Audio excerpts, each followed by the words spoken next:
Tera raids are a new mechanic in Pokémon Scarlet and Violet. They give you the opportunity to catch Pokémon with rarer Tera types, as well as offer up Pokémon with higher IV spreads and most of all, rarer item drops. In today's video, I'm going to show you how to access 5 and 6 star Tera raids in your game and show you the most effective methods to farm these raids to obtain the rare item HERBA MYSTICA in the most effective ways possible. But before we get into today's video, please subscribe to the channel. Remember, you can always unsubscribe later if you'd like to.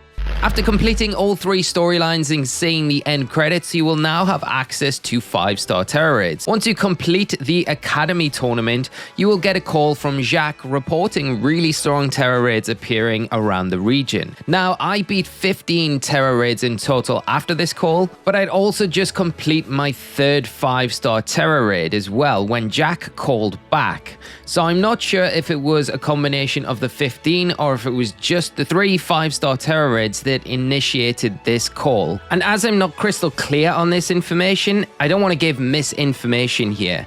I know I did 15 Tera raids in total, but I also know I did 3 5-star Tera raids, and as soon as I'd finished that 3rd one, it did accumulate to 15 Tera raids altogether, but it was the 3rd 5-star Tera raid I did when Jack called back reporting of even stronger Tera raids appearing around the region.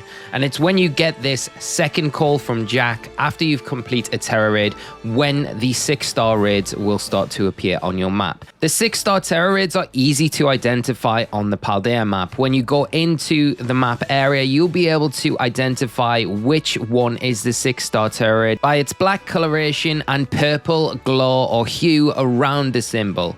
The symbol in the center will dictate what the Tera type is for that raid, but the color for this 6-star raid will never change. It will always be black, and you will only get one of these per day. As soon as the next day takes over, your map will relocate all of the Tera raids and your 6-star raid will change. It will change Tera type and it will probably change location.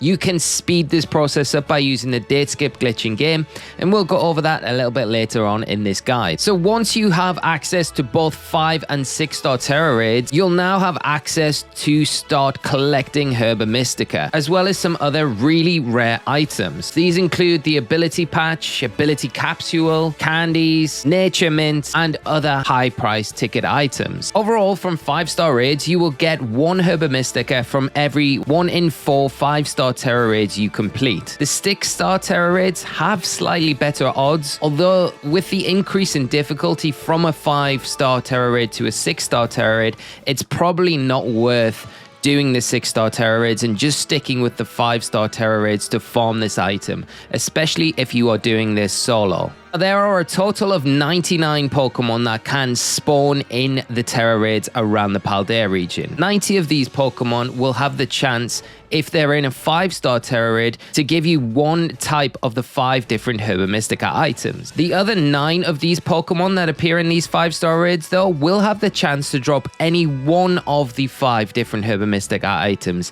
So this, in turn, increases your chances of gaining 1 or multiple HERBA MYSTICA appearing in a Tera raid on these Pokemon, rather than just the single HERBA MYSTICA that you would get from the other 90 Pokemon. So when hunting 5-star Tera raids, it's best to look for these 9 Pokemon, who are Amoonguss, Gengar, Glalie, Drifblim, Chansey, Electros, Dondoza, Cetitan, and Palafin. These 9 Pokemon in particular are the ones that you're going to want to do the 5-star raids for.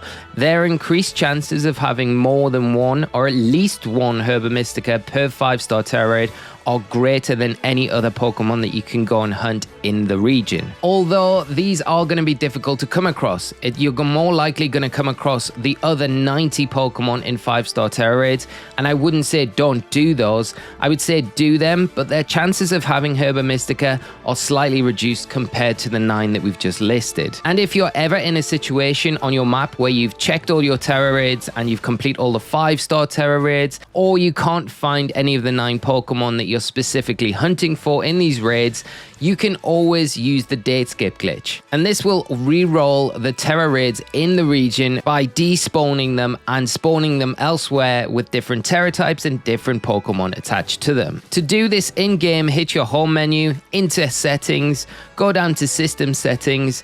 into date and time, and make sure your synchronized clock is off via the internet. Then move 1 day forward on your date, hit OK, hit your home menu, and come back into the game.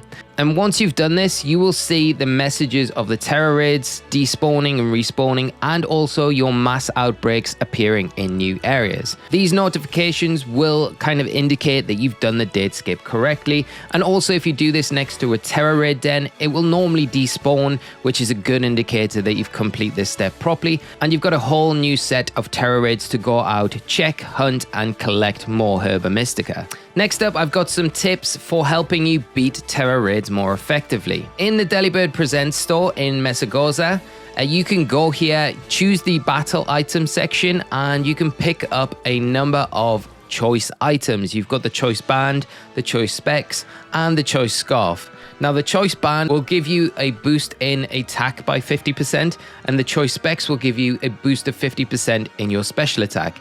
The drawback is it will lock you into one move, so you can't change moves once you've clicked in on that first move. But the increase in power here will definitely make a drastic change to the damage output that you can do when in a 5-star Tera raid. Also, a good friend of the channel, Light, has a really nice strategy using Koraidon with a combination of Screech and its strong fighting type attacks to make 5-star raids very quick when doing them solo. The basic idea is to Screech twice at the start of the battle and then start attacking after the defense drops have taken effect, meaning your damage output will be increased significantly, and this will also cut down the amount of time it takes to complete these raids. Also, when you're in a Tera raid, you will have 3 cheer options against every boss. You can go all out attack, which boosts your attack and your partner's attack. You can hang on in there, and that boosts defense of you and your partnering Pokemon, and also healing, which gets rid of any status effects and recovers HP. You generally don't want to terrestrialize until the Tera boss puts its shield up. Try to avoid being knocked out after you have terrestrialized as well, as you will only be able to terrestrialize once per Tera raid. If you get knocked out after you have terrestrialized and your opponent still has their shield up, it's going to be near impossible to knock them out and beat the raid. Make sure once you have terrestrialized to use the cheer facility to heal up when you are low HP to keep that terrestrialization for the rest of the battle, ensuring that you're going to be able to break the shield and then close the end of the game down.